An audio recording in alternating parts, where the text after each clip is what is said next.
Canon lancerer sit første filbaserede kamerasystem i camcorderverdenen i det, hvad skal man sige, halvprofessionelle segment. Hvorfor er der gået så lang tid? Har det været en bevidst strategi? Ja, det har det. Det har været helt bevidst. Vi valgte at fokusere vores ressourcer på consumer-baserede camcorder. I første omgang, vi var de første, der kom med en meget bred sortiment inden for flashbaserede camcorder, både inden for standard definition og high definition, hvor vi var de første, gik væk fra DVD-baserede maskiner og harddisk-baserede maskiner. Så inden for consumer-området var vi meget hurtigt til at tage det filbaserede system til os, og det var vores første prioritering. Derefter er det jo klart, at turen så er så kommet til de mere professionelle maskiner. Er du ikke lidt bange for, at I er blevet hægtet af i udviklingen i forhold til jeres konkurrenter på markedet? Nej, det tror jeg ikke. Jeg tror, vi har en meget, meget stærk brand, både inden for consumerverdenen, også inden for det professionelle verden. Jeg tror med den nye maskine, vi kommer med i dag, at verden vil se, at Canon kommer med noget, der virkelig siger spot i forhold til det, der ellers kan få på markedet i dag. Så vi har brugt tiden fornuftigt ved at selvfølgelig studere markedet meget nøje, kundernes behov, og ud fra det er vi kommet med en maskine, den som vi lancerer i dag, som skulle sige spot til alt, som findes på markedet på nuværende tidspunkt. Hvis jeg kigger bagud mod posteren der, så kan jeg se, at der står XF300 og XF305. Hvad er den grundlæggende forskel på de to modeller? De to modeller er fuldstændig ens, bortset fra en ting. 305'eren, det er topmodellen, og differentierer sig ved at henvende sig primært til studiebrug, i det at som features tilbyder den SDI-udgang, genlog og timecode, alt sammen perfekt til studiebrug. Men derudover er disse tekniske specifikationer ens? Fuldstændig ens. Hvad er de vigtigste nye features på jeres nye modeller, set i forhold til specielt, hvad konkurrenterne er disket op med de senere år? De vigtigste nye features, det er, at camcorderen her skyder i MP2-format i en 422 codec. Der er mulighed for at skyde helt op til 50 megabit per sekund, hvilket ikke er set før i en håndbåren camcorder, og henvender sig til de professionelle brugere. Så det er ikke kun til det, hvad skal man sige, den professionelle amatør, vi er niveauet over? Altså, det er en maskine, som henvender sig både til den højere segment inden for semi-professionel, men absolut også broadcast brug. Men det er vel ikke et produkt, vi vil se ude i konsumbutikkerne? Nej, det forventer jeg ikke.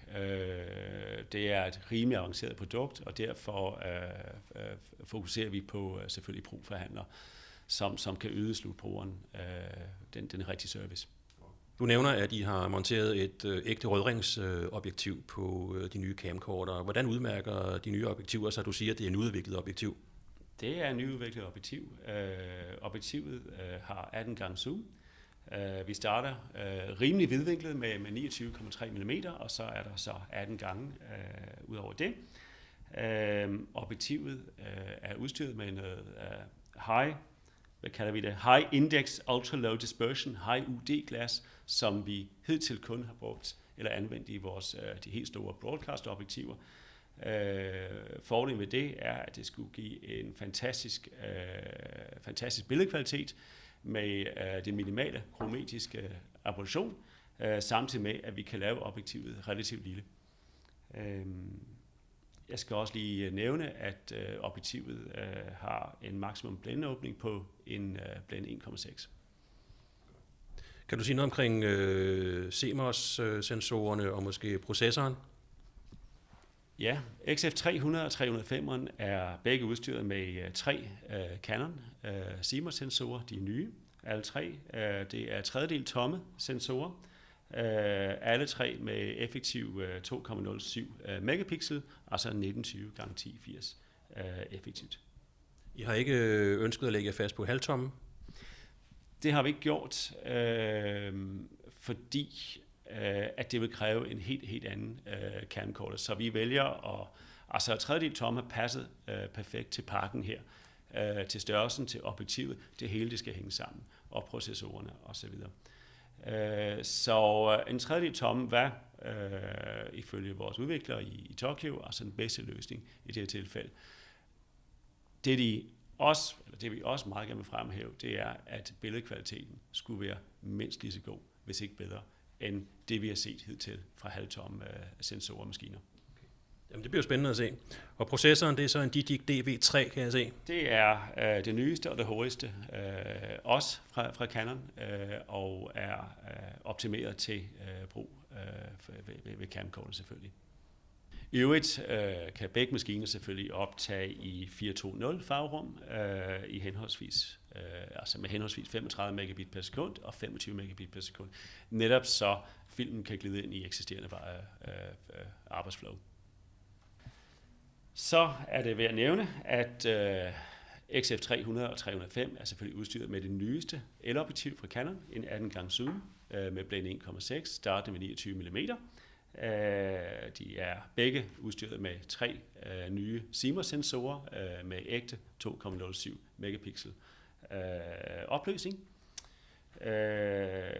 Camcorderne er udstyret med en 4-tomme skærm, som kan vippes og drejes op og køres ud både på højre og venstre side af camcorderen. Skærmen har en opløsning på 1,23 megapixel. Og i øvrigt er der selvfølgelig en elektronisk søger med 1,53 megapixel opløsning. Der er et hav af customization funktioner, altså hvor man kan gå ind og indstille knapper og funktioner efter behov. Det er jo noget, I kendt og måske også lidt berygtet for på jeres DSLR-side. Der er jo så mange muligheder, så det næsten kan være svært at finde ud af. Jamen, fuldstændig rigtigt, men muligheden er der, men man behøver ikke at gøre brug af det, fordi knapper og funktioner skulle ligge meget logisk og skulle være lige til at gå til. Men har man nogle præferencer, så er der selvfølgelig mulighed for at omprogrammere funktionerne. Camcorderne optager til compact flashkort. 2 styk kan den tage, og det giver mulighed for at optage op til 85 minutter i 50 megabit per sekund på en 32 GB kort, så der kan man sige, at der er rigeligt, plus at compact flashkort, som alle ved, er relativt billige i forhold til andre læringsmedier. Begge camcorder er selvfølgelig kompatible med de største softwareproducenter fra dag 1. Der vil finde plugins til både Apple Final Cut Pro, Avid Media Composer, Adobe Premiere Pro og Gross Value Edios fra dag 1. Endelig kan jeg sige, at prisen forventes at ligge på henholdsvis 7.999 euro og 6.999 euro for henholdsvis 305 og 300-modellen, og det vil sige omkring 40.000 kroner eks moms på den billigste af maskinerne.